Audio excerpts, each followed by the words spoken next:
Hello students. इस video में हम लोग जानेंगे एक बहुत ही इम्पोर्टेंट और बहुत ही बेसिक टॉपिक के बारे में which is known as atomic मास।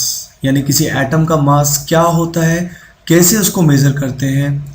इसके लिए हम जानेंगे एटॉमिक मास यूनिट को and then finally we will know the average atomic मास।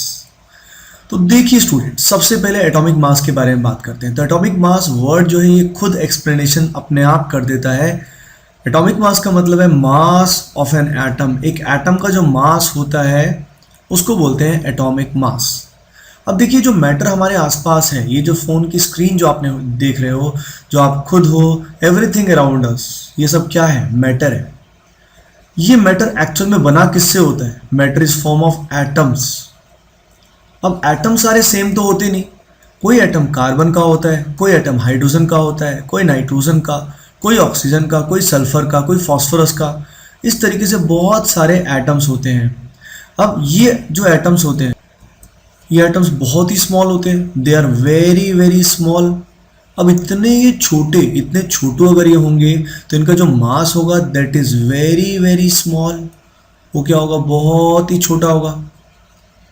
अब सिंपल हम वेइंग बैलेंस लेके या किसी तरीके से वेइंग मशीन से तो उसको तोल नहीं सकते।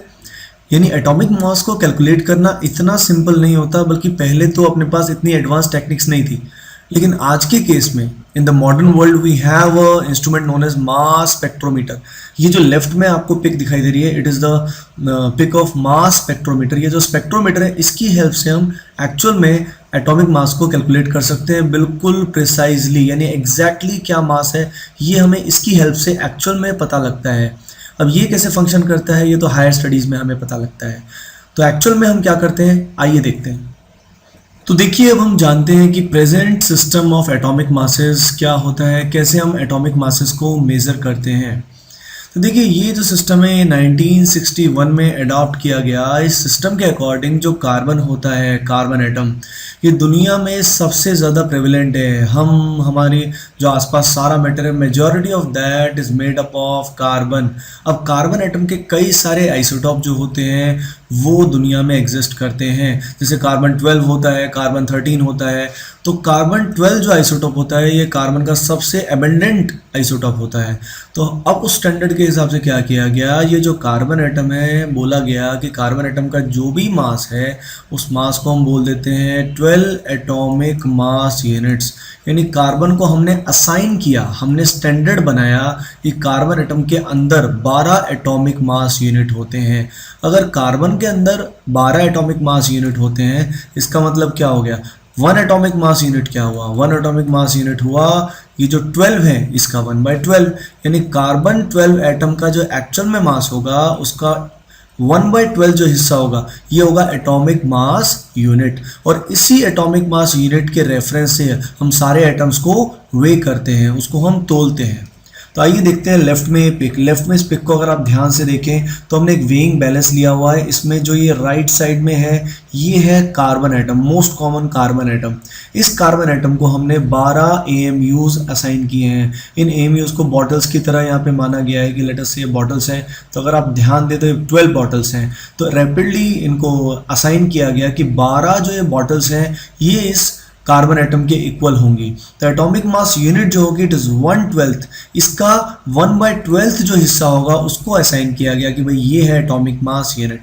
इस एटॉमिक मास यूनिट को U से सिंबल से भी रिप्रेजेंट किया जाता है, जिसका फुल फॉर्म होता है unified mass. It is also known as unified mass. और मॉडर्न वर्जन में this U is more use.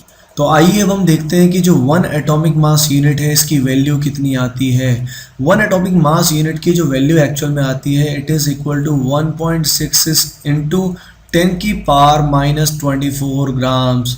सोचिए कितनी ही कॉम्प्लिकेटेड यूनिट है। अगर हम इस यूनिट का यूज़ ना करें, 1 एटॉमिक मास यूनिट का यूज़ ना करें, तो किसी भी एटम का मास बोलना बहुत ही मुश्किल हो जाएगा। जैसे जो कार्बन एटम होता है इसका मास अप्रॉक्सीमेटली होता है 1.9 इंटू 10⁻⁻23 ग्राम्स।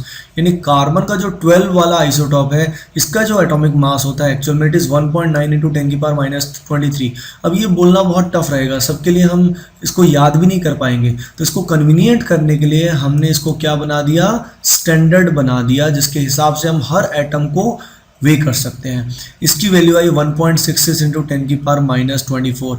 आइए अब हम देखते हैं इसको कैसे कैलकुलेट करेंगे for the use of atomic mass of hydrogen atom.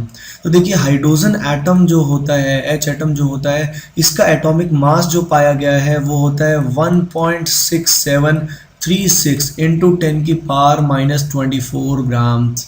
ये इसका एटॉमिक मास होता है, एक्चुअल एटॉमिक मास ये होता है। अगर इसी को हमें एटॉमिक मास यूनिट में कन्वर्ट करना है तो हम क्या करेंगे, इसको एटॉमिक मास यूनिट से डिवाइड करेंगे, क्योंकि देखिए 1 एटॉमिक मास यूनिट जो होता है it is equal to 1.66 into 10⁻⁻24 grams. तो देखिए अब इस केस में हाइड्रोजन का जब वेट कितना है, इसका मास जो है वो कितना है 1.6736, तो आप ऑब्जर्व कर सकते हैं 1.66 से थोड़ा सा ज़्यादा है। तो इसमें जब इसके एटॉमिक मास को निकालेंगे तो हम इस 1 यूनिट से इसको डिवाइड करेंगे, विच इज़ 1.66 इंटू 10⁻⁻24। इसको जब डिवाइड करेंगे तो होगा क्या, ये एक दूसरे को कैंसिल आउट करेंगे और इसकी जब वैल्यू हम निकालेंगे that is 1.008 atomic mass unit. यानी जो हाइड्रोजन का एटॉमिक मास होता है it is approximately 1 atomic mass unit, but actual value जो होती है वो होती है 1.008 एटॉमिक मास यूनिट। सिमिलरली अगर हम बात करते हैं ऑक्सीजन के एटम की, तो देखिए ऑक्सीजन जो एटम होता है इसका एटॉमिक मास इसी तरीके से आता है अप्रॉक्सीमेटली 15.995 AMU, या इसको हम U भी दिखा सकते हैं। तो ये हो गया इनका अप्रॉक्सीमेट वैल्यू।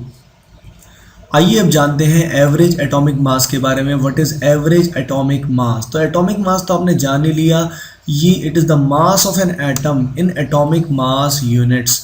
अब जो एटॉमिक मास यूनिट है उसको हमने क्या स्टैंडर्ड बनाया, याद रखिए it is only a standard. ये स्टैंडर्ड जो होता है it is 1/12 the mass of carbon 12 atom, जिसकी वैल्यू कितनी आई थी 1.66 इंटू 10⁻⁻24 ग्राम्स। अब देखिए एवरेज एटॉमिक मास का क्या सिग्निफिकेंस है। तो देखिए कोई भी एटम, जैसे कार्बन एटम की बात ही करते हैं, कार्बन एटम के 3 आइसोटॉप वर्ल्ड में एग्जिस्ट करते हैं। One is C12 which is very common, one is C13 and another is radio active C14। तो अब क्या होगा, कार्बन एटम का अगर मुझे एटॉमिक मास निकालना है तो या तो मैं C12 का बताऊं, या मैं C13 का बताऊं, या C14 का बताऊं। इन तीनों की वैल्यूज़ क्या आएंगी, वो क्या आएंगी, अलग अलग आएंगी, थोड़ा सा वेरिएशन उसमें होगा। तो एक्चुअल में होता क्या है, इन तीनों में से सबसे ज़्यादा पाया जाता है कार्बन 12, सेकंड नंबर पे पाया जाता है कार्बन 13, और भी कम पाया जाता है कार्बन 14। तो रियल में जो हम यूज़ करते हैं वो इन तीनों का अलग अलग एटॉमिक मास ना यूज़ करके हम इनका एवरेज ले लेते हैं। यानी what is average atomic mass? Average atomic mass on the periodic table represent the average mass of naturally occurring mixture of isotopes। यानी जो भी उस एटम के आइसोटॉप्स होंगे उन एटम्स का जो परसेंटेज दुनिया में एग्जिस्ट करता है, जो उनका रिलेटिव एबंडेंस है, उसके बेसिस पे हम उसका एवरेज निकालते हैं। आइए देखते हैं इसका एग्जाम्पल। जैसे कार्बन के केस में ही हम बात करें तो कार्बन के केस में 2 ही आइसोटॉप होते हैं जो सिग्निफिकेंटली एग्जिस्ट करते हैं। पहला आइसोटॉप है 12, सेकेंड वन इज 13। जो 12 वाला आइसोटॉप है इसका एटॉमिक मास होता है एग्जैक्टली 12 AMU, एग्जैक्टली इसका 12 एटॉमिक मास यूनिट होता है। कार्बन 13 जो होता है इसका एग्जैक्टली द वैल्यू इज 13.003355। अब देखिए नेचुरल अबेंडेंस का मतलब क्या है, इसका मतलब ये है कि अगर हमारे पास 100 एटम्स हैं जिनमें कार्बन है तो 100 एटम में से 98.93 जो होंगे वो कौन से होंगे, कार्बन 12, और 1.07 क्या होंगे, कार्बन 13। अब आप खुद सोच सकते हैं कि एटम 1.07 कैसे हो सकता है, तो ये अप्रॉक्सीमेट बात है। यानी एक्चुअल में ऑन एन एवरेज लाखों एटम में से इतने सारे, इतना परसेंटेज होगा 12 और इतना सा परसेंटेज होगा 13। 14 जो आइसोटॉप है ये बहुत ही कम होता है, तो उसको हमने क्या किया है, नेग्लेक्ट किया है, उसको इग्नोर किया है। तो आइए देखते हैं अभी एवरेज एटॉमिक मास हमने कैसे निकाला। तो देखिए इसके लिए हमने इस 12 को मल्टीप्लाई किया, परसेंटेज से मल्टीप्लाई हम नहीं कर सकते, इसका जो एक्चुअल में फ्रैक्शन आएगा इट इज़ एक्चुअली 0.9893, और जो 13 है इसका जो फ्रैक्शन आएगा वो आएगा 0.00107। अब इनको हम जब मल्टीप्लाई करेंगे, जब हम 12 को हमने मल्टीप्लाई किया किससे, उसके परसेंटेज से, परसेंटेज का हमने क्या लिया, फ्रैक्शन लिया, और हमने यहाँ पे 13 को भी उसके फ्रैक्शन से मल्टीप्लाई किया। इनको जब हमने ऐड किया तो नेट वैल्यू जो आई वो कितनी आई, 12.01 एटॉमिक मास यूनिट। तो जनरली हम प्रैक्टिकली जो कार्बन का एटॉमिक मास यूज़ करते हैं वो क्या यूज़ करते हैं, 12, क्योंकि इसके अंदर दोनों आइसोटॉप्स का जो कॉन्ट्रीब्यूशन है वो हमने यूज़ किया है। आइए देखते हैं अगला एग्जाम्पल। अगले एग्जाम्पल में हमने लिया है मैग्नीशियम। इसका एवरेज एटॉमिक मास आता है 24.31। अब ये कैसे आया, आइए देखते हैं। Average atomic mass is weighted average of masses of all natural isotopes by their abundance. जैसे मैग्नीशियम के 3 आइसोटॉप एग्जिस्ट करते हैं। जो पहला है it is 24, next one is 25 and third one is 26। इनका जो परसेंटेज एबंडेंस है सबसे ज़्यादा 24 पाया जाता है। 24 का परसेंटेज होता है 78.97। 25 वाले का होता है 10% और 26 वाले का होता है 11%। इनके जो एटॉमिक मास होते हैं वो होते हैं इस तरीके की वैल्यू। कितनी कॉम्प्लिकेटेड वैल्यू है आप देख सकते हैं। अब ये जो मास है इसको हम एबंडेंस से मल्टीप्लाई करेंगे, इस परसेंटेज को हम फ्रैक्शन में कन्वर्ट कर देंगे बाय डिवाइडिंग इट बाय 100। तो बेसिकली इस 23 को हम मल्टीप्लाई 78% से ना करके 0.78 से करेंगे, और जो ये 10% है इसकी बजाय हम 0.1 से करेंगे, इसको 0.11 से करेंगे। इनको जब हम निकालेंगे तो ये वैल्यू आएगी 18 पॉइंट समथिंग, ये वैल्यू आएगी 2 पॉइंट समथिंग, और ये जो वैल्यू आएगी ये भी आएगी 2 पॉइंट समथिंग। इनको जब ऐड करेंगे तो नेट जो एवरेज वैल्यू आएगी approximately 24.3। So this is known as average atomic मास।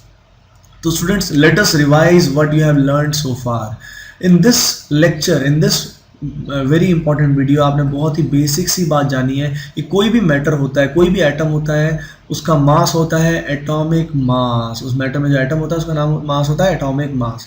फिर हमने देखा एटॉमिक मास को कैसे निकाला जाता है, ये which is very very small, इसको निकाला जाता है with the help of mass spectrometer, जो भी अपने आउट ऑफ स्कोप है। फिर हमने देखा कि यार as it is very very small तो हमको कोई स्टैंडर्ड यूज़ करना पड़ेगा ताकि हम कन्वीनियंटली उस एटॉमिक मास को मेज़र कर सकें।